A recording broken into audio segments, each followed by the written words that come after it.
Assalamualaikum warahmatullahi wabarakatuh. Salam sejahtera bagi kita semua.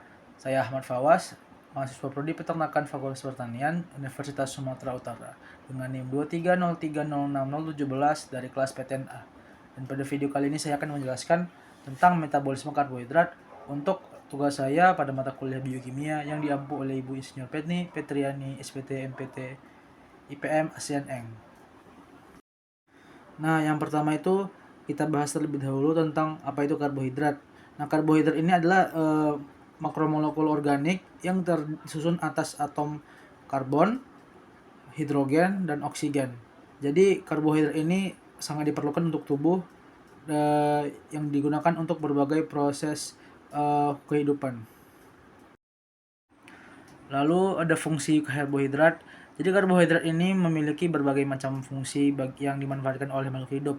Tetapi yang utamanya itu karbohidrat ini fungsinya sebagai sumber energi utama, cadangan penyimpanan energi, lalu ada memelihara dan membentuk jaringan tubuh, dan juga membantu dalam proses pencernaan. Karbohidrat terbagi menjadi 4. Yang pertama adalah monosakarida. Mono artinya satu, menandakan bahwa ini adalah jenis karbohidrat yang paling sederhana yang terdiri dari satu molekul gula.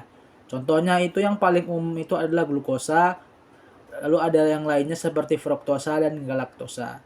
Lalu yang kedua ada disakarida. Disakarida ini adalah karbohidrat yang terbentuk dari dua molekul monosakarida yang tergabung dalam melalui ikatan glikosidik. Contohnya itu adalah laktosa yang dapat dijumpai pada susu, lalu ada sukrosa atau gula tebu, lalu ada maltosa. Lalu yang ketiga adalah oligosakarida, yaitu karbohidrat yang terdiri dari beberapa molekul monosakarida yang bergabung melalui ikatan glikosidik. Jadi kisaran banyaknya monosakarida yang bisa dianggap sebagai oligosakarida ini sebanyak 3 sampai 10. Lebih dari itu, maka zat tersebut akan digolongkan menjadi polisakarida. Oligo artinya sedikit. Lalu yang akhir adalah polisakarida. Poli artinya banyak, yaitu senyawa karbohidrat kompleks yang terdiri dari banyak molekul monosakarida yang terikat melalui ikatan glikosidik. Nah, jadi pada pencernaannya itu monosakarida inilah yang akan diserap di usus, yang akan diabsorpsi di usus dan juga akan dibongkar pada proses metabolisme. Teruntuk untuk disakarida, oligosakarida, dan polisakarida, dia harus dipecah terlebih dahulu menjadi molekul yang lebih sederhana sampai mencapai titik pada monosakarida yang barulah dia bisa diabsorpsi oleh tubuh. Contohnya itu pada disakarida atau oligosakarida itu pada manusia itu dipecah di dalam mulut karena dengan bantuan air liur, yaitu yang mengandung enzim amilase yang memecah molekul gula menjadi gula yang lebih sederhana. Teruntuk untuk polisakarida, nah kalau untuk yang satu ini hanya pada makhluk hidup tertentu yang memiliki kemampuan untuk mencernanya. Jadi manusia dan beberapa hewan yang lainnya itu tidak mampu untuk mencerna senyawa-senyawa polisakarida. Yang bisa mencerna polisakarida ini adalah pada hewan ruminansia, contohnya itu pada sapi dan juga pada kambing. Lalu ada beberapa hewan non-ruminansia juga yang memiliki kemampuan mencerna serat polisakarida ini walaupun tidak seefisien atau sebanyak yang bisa dilakukan oleh hewan ruminan. Contohnya itu pada kuda dan juga pada kelinci yang memiliki sikum untuk fermentasi serat.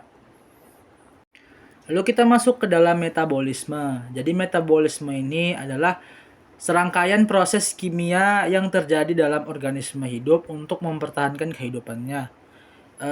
Proses ini melibatkan transformasi zat-zat makanan menjadi energi yang akan digunakan untuk fungsi tubuh seperti sintesis dan pemecahan zat-zat yang diperlukan untuk pertumbuhan, perbaikan, dan fungsi tubuh lainnya. Jadi metabolisme ini dibagi menjadi dua, yaitu katabolisme dan anabolisme. Eh, Pengertian dari keduanya ini adalah kebalikannya dari masing-masing. Katabolisme itu adalah proses metabolisme yang melibatkan pemecahan molekul-molekul kompleks menjadi molekul-molekul yang lebih sederhana. Sedangkan anabolisme adalah proses metabolisme yang melibatkan eh, pembentukan atau perakitan molekul-molekul kompleks dari molekul-molekul yang lebih sederhana. Jadi katabolisme itu dia memecah atau membongkar, anabolisme itu merakit atau membentuk, mensintesis. Kalau katabolisme ini terjadi pada tubuh hewan, contohnya itu seperti metabolisme karbohidrat, metabolisme lipid, dan juga metabolisme protein. Kalau untuk anabolisme itu contohnya seperti fotosintesis dan kemosintesis yang dapat dijumpai pada tubuh tumbuhan. Untuk proses metabolisme karbohidrat memiliki 4 tahapan yang berbeda. Salah satunya itu yang pertama adalah glikolisis. Jadi saya uraikan sedikit demi sedikit. Jadi yang pertama, glikolisis ini proses kimia yang terjadi di sitoplasma sel, yaitu di mana glukosa yang telah diserap oleh usus halus akan dipecah menjadi dua molekul pirufat melalui serangkaian reaksi enzimatik. Yang zat-zat yang dihasilkan dalam proses ini adalah dua molekul asam pirufat dan dua molekul ATP bersih dan dua molekul NADH. Lalu yang kedua ada pirufat dehidrogenase atau PHD kompleks atau PDH yang berlokasi di mitokondria. Proses ini adalah proses asam pirufat dari hasil glikolisis diubah menjadi asetil-CoA melalui proses dekarboksilasi yang dibantu oleh enzim-enzim pirufat dehidrogenase, dihidrolipoil transasetilase, dan dihidrolipoli dehidrogenase. Nah, jadi asetil-CoA inilah adalah prekursor yang akan digunakan untuk membentuk ATP atau membentuk energi bagi kehidupan, makhluk hidup. Lalu ada yang ketiga, ada siklus asam sitrat atau siklus Krebs yang berlokasi di mitokondria, yaitu di mana asetil-CoA yang telah dihasilkan akan dioksidasi menjadi CO2 melalui serangkaian reaksi. Zat-zat lain yang dihasilkan dalam proses ini yaitu 3 molekul NADH, 1 molekul FADH2, 1 molekul GTP yang setara dengan ATP, dan ada 2 molekul CO2. Enzim-enzim yang berperan dalam proses ini seperti sitrat sintase, akotinase, isositrat dehidrogenase, dan alpha ketoglutarat dehidrogenase. Lalu ada rantai transport elektron dan juga fosforilasi oksidatif yang berlokasi di membran dalam mitokondria, di mana NADH dan FADH2 ini akan dioksidasi menghasilkan gradien elektrokimia yang akan digunakan untuk menghasilkan ATP. Jadi pada proses glikolisis ini hasil akhir yang akan dihasilkan itu adalah ATP sebanyak 38. Tetapi karena untuk maintenance agar proses itu dapat terjadi berulang kali, maka akan diberilah sebagian ATP-nya di mana akan menghasilkan nilai bersih sebanyak 34 ATP. Lalu untuk proses metabolisme karbohidrat yang lain seperti glikogenesis, yaitu proses sintesis glikogen dari glukosa yang dimana terjadi di hati dan juga otot hati, yaitu glukosa yang berlebihan dalam tubuh akan disimpan dalam bentuk glikogen yang akan digunakan nanti sebagai sumber energi cadangan.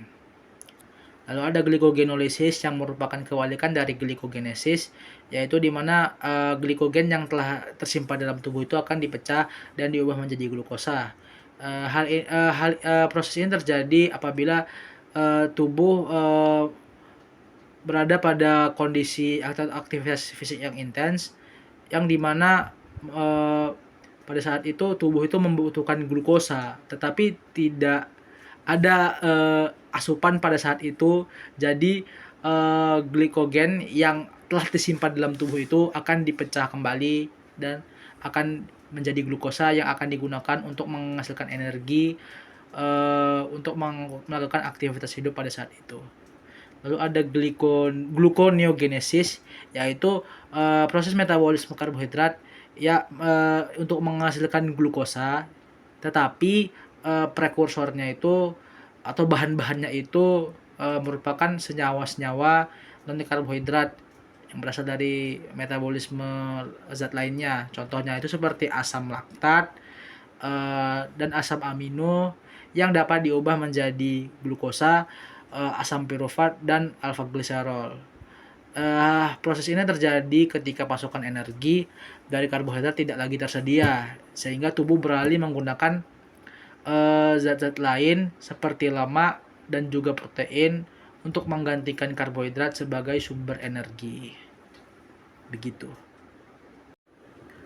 Baik, eh, selesailah sudah presentasi saya pada video kali ini, dan saya harap dapat menambah wawasan pemirsa sekalian, dan juga saya minta maaf jika memiliki kesalahan ataupun kekurangan baik dalam penyampaian ataupun dalam materi yang saya paparkan. Kepada kalian saya mohon maaf, kepada Tuhan saya mohon ampun.